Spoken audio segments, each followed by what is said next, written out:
Hey guys, my name's Gloria and welcome back to my channel. So something I want to bring back for the moment is small booktuber shoutouts. So I didn't do any first video of the week shoutouts in October because I was kind of filming all over the place and I didn't know which would actually be my first video of the week. And I also kind of thought I'd run out of small booktubers that I genuinely had watched their videos and I sort of knew what they were about, and I felt comfortable actually recommending them. And then I found a load in October, of course, so I thought I'd bring back the small booktuber shoutouts, small booktubers like myself. So today's small booktuber is called WickedPluto. She has been making booktube videos since the beginning of this whole mess of a year, I think, and she does a lot of wrap-up videos, a lot of TBR videos, reviews and bookshelf tours and all the good book stuff. I think she reads mainly mystery and fantasy, but I can see on her description of her channel she's hoping to do a lot of other videos and take part in readathons and whatnot, so I think she does good stuff. I think she's very funny. She curses a lot. She also has a lot of great links in her video description, so she has a lot of links for Black Lives Matter and for different charities and for charities that are trying to process backlogs of rape kits and stuff like that, and you can't argue with that. So she's doing good stuff. She's talking about books. You should definitely go and check out her channel and subscribe. A small announcement that I want to make for this channel is that I will from now on and posthumously be putting closed captions on my videos. So obviously there's auto-generated subtitles and stuff, but given my accent and my mumbling, they're not always perfect. So I think it was Catherine Tridart. I hope I'm saying her name right. Yes, I was watching a video of Kathy Tridart's, and she was talking about how since she started her booktube channel, she's got over 700 videos, she's always put closed captions on, so it's accessible to as many people as possible. And I finally just was like, you're being lazy, you're being a twit, so you should figure out how to do it. And she gave a very simple description of how to do it, so simple in fact that I could figure it out myself. It's very easy to put closed captions on your videos. You just go into the video editor on YouTube, you go into the subtitle section. Once you have the video up for a while, not published, but if you've actually uploaded it to YouTube, they will auto-generate subtitles for you, and you can just go in and you can add the right grammar and punctuation and fix up some words, or you can write out a transcript and just copy and paste that in. I think there's other places where you can sort of source other people to put the captions on your videos, but I'm just going to be doing it myself because nobody else knows what I'm saying. I don't know what I'm saying half the time, but I will be going back, and of course I realised this after doing 100 videos on my channel. I will be going back and putting proper closed captions on all of my videos on the channel, so I just think it's something I can do and it's something I should do, so I will be doing that from now on. So on to my October reading wrap up. This is going to be lightning fast because most of the videos I read, or most of the books I read in October, were for videos that I made for my October celebration. So a lot of them, they all have reviews, they all have videos for them, so I'm just gonna real quickly just go through them. I think I read 13 books in the month of October. I read 13 books. First book I read in October was The Local Haunts HorrorTube Anthology. I have a review of that. It's all over BookTube. Everyone should check it out. It's got a lot of HorrorTube and BookTube writers and reviewers have stories in there. You should definitely check that one out. I read a short novella called The Haunting of Hackett House for my review blog. It was a sort of a gothic story of a carer going out to care for this old man in a gothic house, and strange, possibly satanic things are going on. I think I gave it a 3 out of 5 stars. It just didn't fully gel for me, but it was still a good gothic read.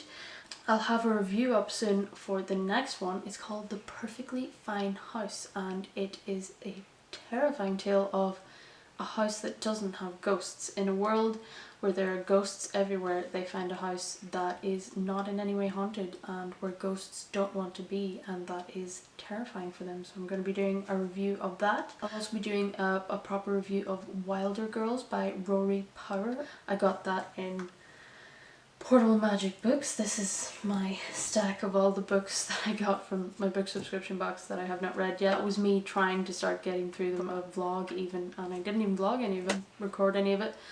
But I did read it, and I will be doing a proper review of that. I also read Something Wicked This Way Comes by Ray Bradbury. I absolutely loved it. Great story. I'll have the review up there. In a Glass Darkly was another one I read for one of my sort of books I should have read, or authors I should have read before, by Sheridan Le Fanu. A great collection of short stories, sort of novella type gothic stories. I also read Naomi's Room as part of my reading books suggested by other booktubers selection. For that I read, for those videos I read Naomi's Room, I read Out, I read The Cipher, I read Let's Play at the Adams, Cujo. Those were all so very different but such great books. Go back and check the videos I made for those. I'm really glad I read those.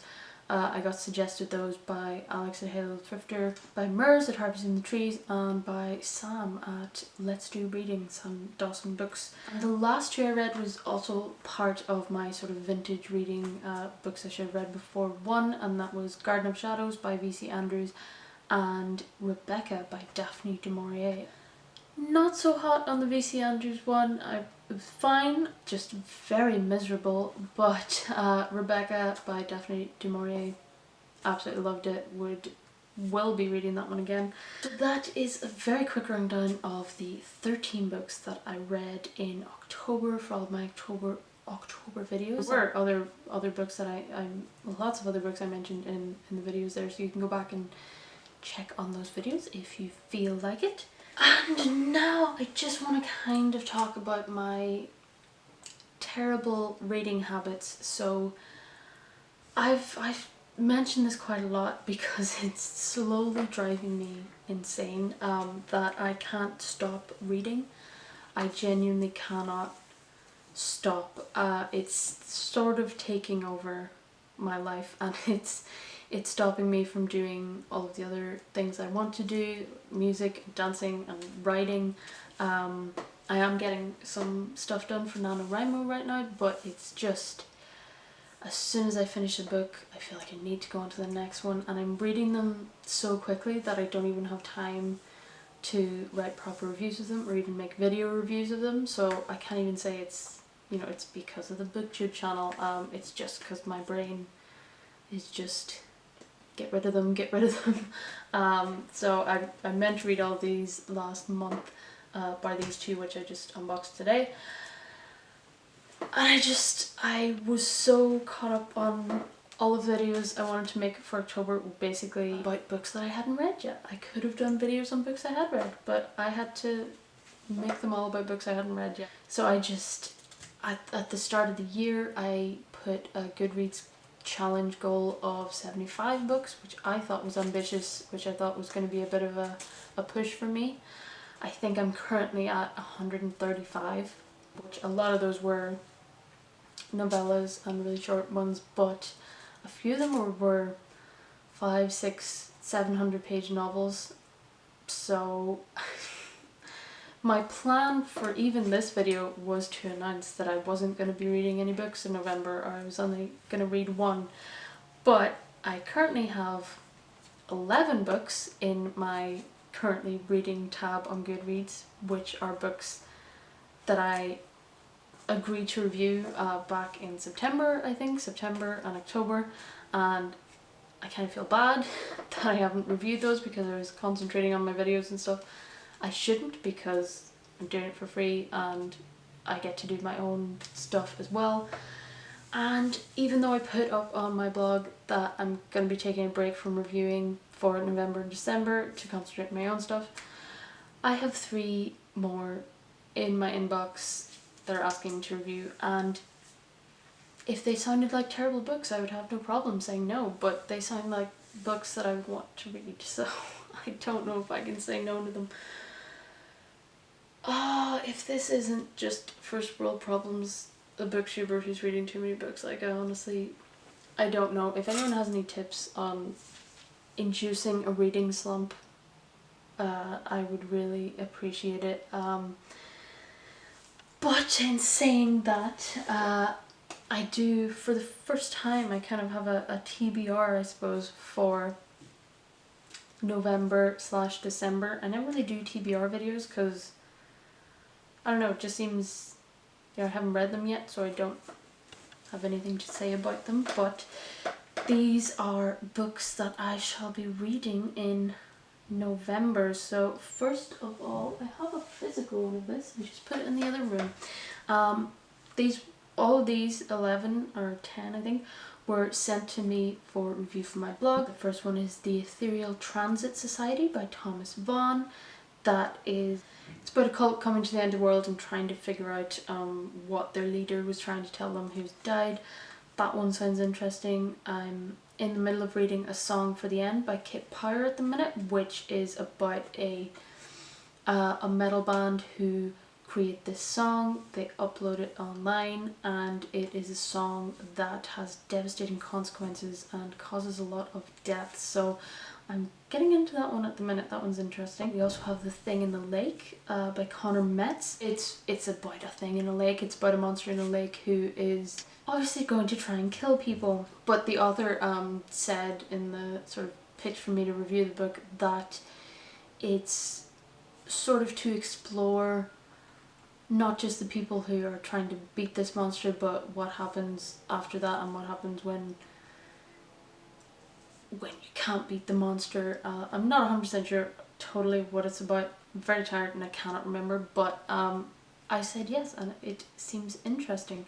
I also have Kept from Cages by Phil Williams, which is apparently the first part in an action-packed supernatural thriller duology filled with eccentric characters and intricately woven mysteries. Just reading the beginning of that description is incredible. Reese's gang of criminal jazz musicians have taken shelter in the wrong house. There's a girl with red eyes bound to a chair. The locals call her Devil, but Reese sees a kid that needs protecting. He's more right than he knows. There's a whole lot of other stuff there too, so that one is also again interesting. I will also be reading Ladies of the Canyon by Douglas Wood. It's set in LA and it is surrounding sort of aging movie stars and actors trying to make it and whatnot, and bad things that happen to them. I also have The Mirror, a haunted house novel by Hash Black. I don't know what this one's about, but I said yes, so it must be interesting. We have Unsafe Words by Lauren Rhodes. I think this is a short story collection, yes, of some spooky dark fiction, so that one is going to be good. Piling on the books again, I was asked to review The Suicide Lake by Michael Penning, and he also just sent along the first book in the series because that is the second book. He also sent along All Hallows Eve, and I was like, you know what, I may as well read both of them. Don't need to. Didn't say yes to both of them. But of course I'm going to read them anyway. But they do sound very interesting, so I'm going to see what those are like. Those seem to be about ghosts and witches and all the things that I like, and I love the covers as well. The last... for now, the last review book I have is They All Died Screaming by Christopher Triana. So this was sent to me by the publisher Bloodbound Books. I'm not entirely sure what it's about, but again, I said yes. So I'm going to read it and it's going to be good, hopefully. So as well as all those ebooks that I got sent by that one physical one, I'm hoping to get through some of these as well, just to punish myself a bit more. I don't know, I mean, my brain wants to read, so why not read, I guess. I'm gonna end up like permanently bedbound, and because I'll have to like have an IV dripping like fluids into my eyes just because I won't have time to blink anymore because I'll be reading so much. But that is what I am probably going to get through in November. I've already read 3 books in November, I think, already. I'm gonna have 4 and 5 done today. I'm hoping to get another 3 read for next week because that's just the mental pace that I'm at the minute, and I wish I could stop, but I can't. Don't feel bad if you don't feel sorry for me because this is just ridiculous. I think I said all I wanted to say in this video. You should go out and check out WickedPluto's channel and subscribe if you like her stuff. It was a great October. It's going to be a mental November. I'm probably going to have loads of videos because I'll have read loads of books, but I'm also at the same time still hoping to get through NaNoWriMo, which is actually doing pretty well at the minute. It should have twice as many words as this, but it's just a case of I haven't sat down and actually put them down. I have them in my head, so that is going to be good. Once I get a good night's sleep, I will absolutely catch up on that. So thank you so much for joining me. Like and subscribe down below if you like what I'm doing here. If you want to see any reviews of any of these books or any of the books I talked about today, you can check out my other videos from October last month, and I shall see you in the next video.